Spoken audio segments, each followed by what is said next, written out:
now after Chef Hemant, we now have another culinary genius in front of us.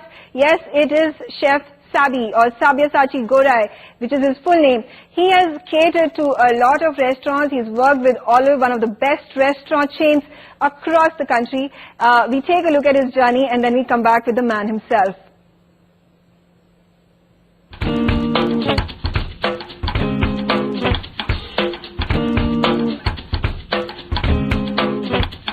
He has manned the path of some of the country's most loved kitchens.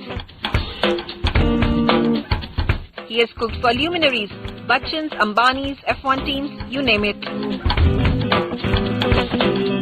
He has a portfolio of restaurants under his apron. He has bagged multiple Chef of the Year awards, appeared on TV shows and mentored many a budding chef. Say hello to Sabyasachi Gorai, lovingly called Chef Sabi. Clocking in almost 100 hours a week, Sabi made the gamcha sassy. He is nowhere near hanging his chef's whites, and having checked most to-dos on any chef's list, he's craving for more at 46.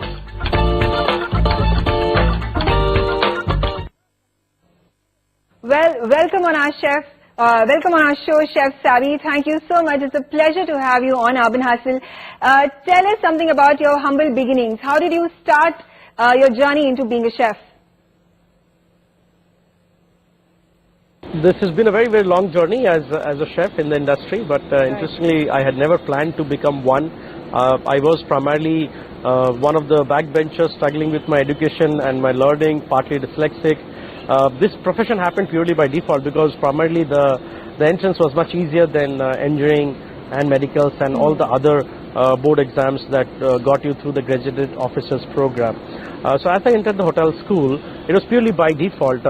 But somewhere I realized that there is this other profession of becoming a chef, which is cooking in a kitchen, and it's very, very hard work, long hours. You had to work in very tiring or testing conditions. Well, there seems to be a pattern with all you chefs. You were not good at education back in the day, and now you have become fantastic, celebrated chefs in your own right. Sabi, tell me something. You had a background in art and music. How did you switch to cooking?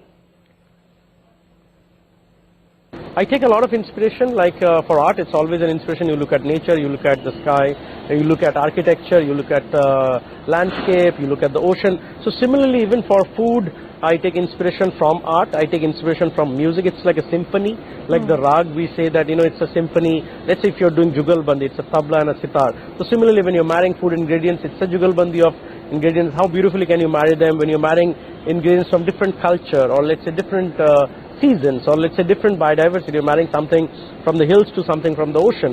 In the olden days, we used to call it the surf and the turf, which means you're marrying something from the sea and something from the land.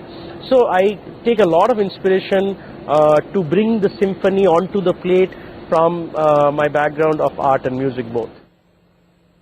Well, you've opened up this fantastic fine dining restaurant called Lavash, which is the talk of the town now. Would like to throw some light on what Lavash is all about and how did the idea come about?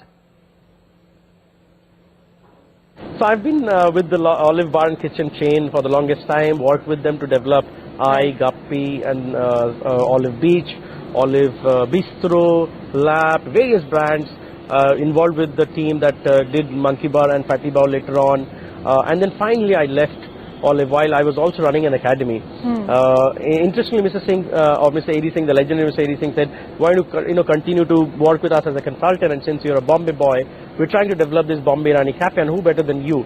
And I have a background of living in Bombay. My home has always been Bombay, of course, and this Parsi godmother, Mrs. Ghani. Growing up at the Parsi colony, spending time with the Parsi culture. So you're obviously very experienced when it comes to opening up new chains and sustaining them. But still, I would like to ask you that you opened Lavash. What were the kind of challenges that you faced initially, and how did you overcome them? I wouldn't say that it's over. The chef's life is always challenging. Right. I've been working with various new brands. After Lavash, I did Minority. After Minority, I did Big Brewski in Bangalore. After Big Brewski, I did Bob's, which is my current brand in Bangalore, which opened, in fact, 3 days back. Now this year we're looking at opening Goa, we're looking at opening Hyderabad. So I'm not saying that the challenge is ever over, and especially for a chef, because an investor can walk away saying I don't have money. Maintenance department can say the electricity will come tomorrow, or I'll get you the water the after, or this equipment has broken down, we'll fix it in 15 days time. Somehow as a chef I can never give that excuse to my guest. So it puts the chefs always in a place of bother or stress. And that's why you always say in India the chefs are very angry or the chefs have an attitude. I think it's nothing to do with that. It's pretty much the atmosphere, the surrounding, or the infrastructure problems that we put our chefs through creates these challenges. Well, this restaurant business is very, very glamorous. Of course, there are a lot of celebrities, a lot of famous people coming to your restaurant, and there's so much fanfare that a restaurant opens up to or a hotel opens up to. What is the kind of advice that you would give to youngsters who are obviously attracted by this fame and this glamour world of restaurant business? I am currently the president of the Young Chefs Association. Our association, we are almost looking at about 45,000-50,000 young chefs from across the country to mentor them. The age group of chefs coming in, joining the industry is from 18 to about 25. We try to mentor them and handhold them. Things are better. As in this forum also we spoke 4 generations of chef. Of course, the legendary chef Hemant Oberoi, myself, Chef Manu, and now the very bright young Chef Anahita, an absolute prodigy. So you are seeing these kind of young talents today taking over. Manu, Anahita, they're extremely young, doing amazingly well for themselves. Super proud. Both are part of the company that I've previously worked for. I've worked with both of them very closely.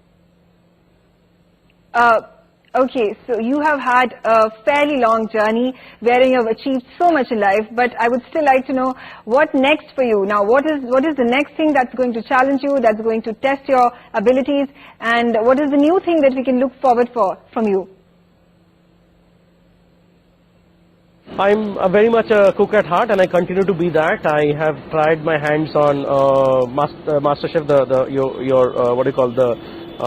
reality TV show. I've done my own TV shows. I am doing a couple of books, recipe books, this, that. But I still enjoy myself at the kitchen the most. Every day I'm in a kitchen. I have multiple restaurants, luckily, across the country right now, to be in almost any city and still be in a kitchen. I continue seeing myself. I would like to see myself doing that. I enjoy the rush, I'll tell you what, it's like playing football. So once you're playing football, you really enjoy it. So I may not be playing it every day and on a professional level, but I still like playing club football. I still go back and work with the young chefs in the kitchen. So I definitely continue to do that. Well, Chef Sabi, we wish you all the very best for your future endeavors. Of course, your culinary delights are going to be the talk of the town across the country and maybe across the world maybe in a few years.